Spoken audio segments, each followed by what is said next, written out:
सही कहा बेटा, पर फिर भी अगले कुछ दिन तुम मेरे साथ रहोगी। अगर मैं तुम्हारी माँ होती तो क्या तुम मुझे ऐसे छोड़ के जाती? मैं जानती हूँ बेटा तुम्हारा मन अभी उदास है, पर अपने मन को समझाओ। इस दुनिया में ऐसे बहुत से लोग हैं जो अब भी तुमसे प्यार करते हैं, तुम्हारा भला चाहते हैं। नहीं, मुझसे नहीं होगा। शहर को छोड़ के बहुत दूर जाना होगा मुझे, बहुत दूर। तुम जहां जाना चाहती हो चली जाना, लेकिन अभी नहीं। अभी तुम कुछ दिन हमारे साथ ही रुकोगी। भले ही मैं तुम्हारी नजरों में बहुत बुरा हूं, लेकिन फिर भी मैं तुम्हें जाने नहीं दे सकता। झनक, ऐसी मुसीबत की घड़ी में हम तुम्हें छोड़ देंगे, ऐसा कैसे सोच सकती हो तुम? और अब जहां सब एक एक करके झनक को अपने साथ लेकर जाना चाहते हैं, वहीं झनक को पता है कि सिर्फ साथ जाने से तो कुछ नहीं बदलने वाला, उसकी जिंदगी और बदतर हो जाएगी। पर अब मैं यहाँ रहूंगी तो पापा की यादें मुझे उनकी बहुत याद आएगी। तुम जहां भी जाओगी झनक माँ, तुम्हारी बाबा की यादें हमेशा तुम्हारे साथ रहेंगी। बात मानो बेटी, अपने लिए ना सही, हमारे लिए रुक जाओ। लेकिन जो बेइज्जती मिली, जो आगे भी मिलेगी, वो मिटा पाएंगे? देखो, हम किसी की जुबान को कंट्रोल नहीं कर सकते, लेकिन मैं इतना प्रॉमिस कर सकता हूं, अगर किसी ने तुम्हें बुरा भला कहा, तुम्हारी बेइज्जती की, तुम्हारे साथ बदतमीजी की, तो उसे हम सबका सामना करना होगा।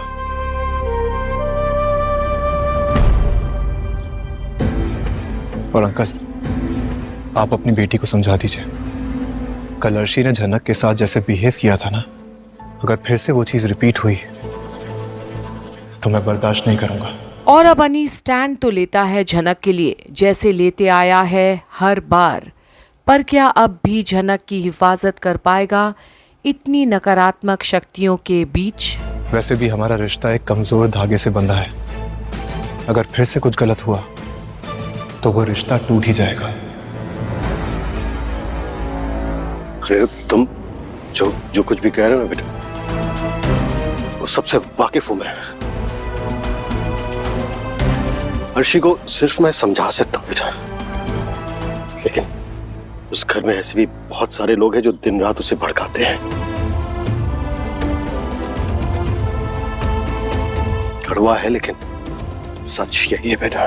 पता है मुझे, लेकिन अब मुझे किसी चीज का डर नहीं है। झनक, देखा, हम सब तुम्हारे साथ हैं। अब देखते हैं कौन तुम्हें परेशान करता है। नहीं, मैं मुंबई चली जाऊंगी एक बार तो वो सबके लिए बेहतर होगा। झनक, तुम मुंबई जाओगी, लेकिन अभी नहीं। आदित्य कपूर है वहां पर, वो मेरी मदद करेंगे। मुझे बस जाना है। पता है मुझे भी, वो तुम्हारी मदद करेगा, लेकिन अभी कुछ दिन तुम यहीं पे रहोगी। तुम अकेली नहीं हो झनक, हम सब है तुम्हारे साथ। खैर, अभी अंतिम संस्कार पूरा करते हैं, ये बातें बाद में करेंगे। और अब झनक आदित्य का नाम लेती तो है, जो उसका सच्चा दोस्त साबित हुआ था, पर क्या अनी को ये मंजूर है? पर इस वक्त जाने वाले को नमन करना है।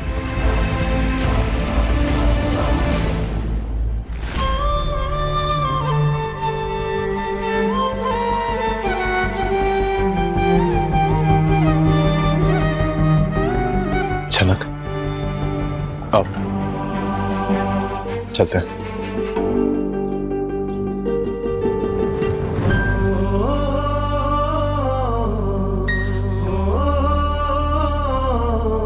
और अब एक बार फिर झनक का हाथ थामकर अनी उसे लेकर जाता है अपने साथ, अपने घर।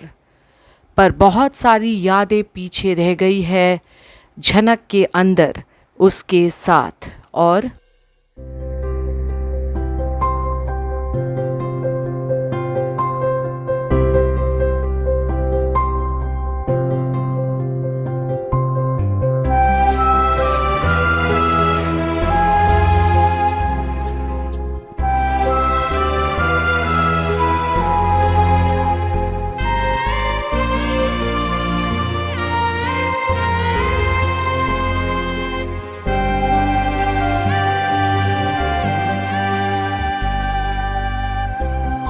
और आज जहां इतनी बड़ी दुनिया है बाहर, पर झनक के दिल में समाया हुआ है तन्हाइयों में उसका संसार। ये आई छुप छुप गाड़ी छुप छुप छुप छुप छुप छुप छुप छुप आ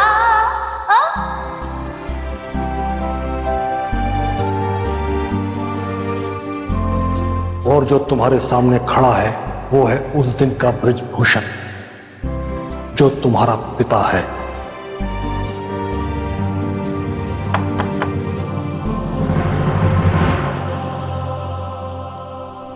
झनक, अरे नहीं लालू जी। बैठे रहो, कोई बात नहीं। वो तुमसे कोई मिलने आया है। मुझसे?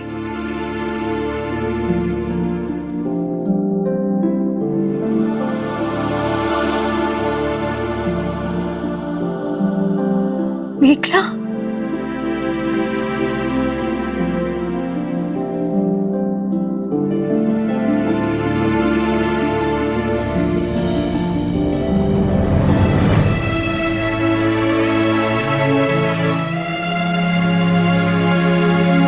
और आज बहुत दिनों बाद किसी ने झनक से इस तरह गले मिलाया है, बड़े दिल से, जो उसका दर्द समझ सकती है पूरी तरह से, मेघना।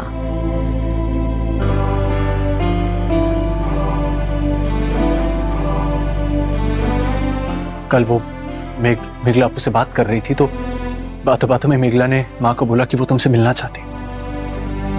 किसने किया? कुछ पता चला? पुलिस ने कुछ कहा? उनसे कुछ पता चला? और आपके वो कमिश्नर अंकल, वो कुछ? उन्होंने राहुल, ज्ञान भाई, जरूरी है, उनको जाना पड़ेगा काम से। मेघला, तुमको जब भी निकलना अपन को एक फोन घुमा देना, अपन फट से तुमको लेने आ जाएगा, ठीक है? बेचारी माँ बाबा किसी का सहारा नहीं था, अब बाबा मिले थे, उन्हें भी खो दिया। क्या नसीब है। और आज मेघना के भी मन में वही बात है जो सबके जुबान पर तो नहीं, पर सब सोचते ऐसे ही है झनक के बारे में। और यही तो सच है, जहाँ सबके साथ एक दुनिया तो चलती है, पर तन्हाई दिल में बसती है। तो अब आगे क्या होगा, ये देखने के लिए बने रहिए कंप्लीट बॉलीवुड के अपडेट्स में, क्योंकि झनक एक बार फिर से आई है बोस परिवार के बीच रहने। पर क्या ये उन्हें मंजूर है?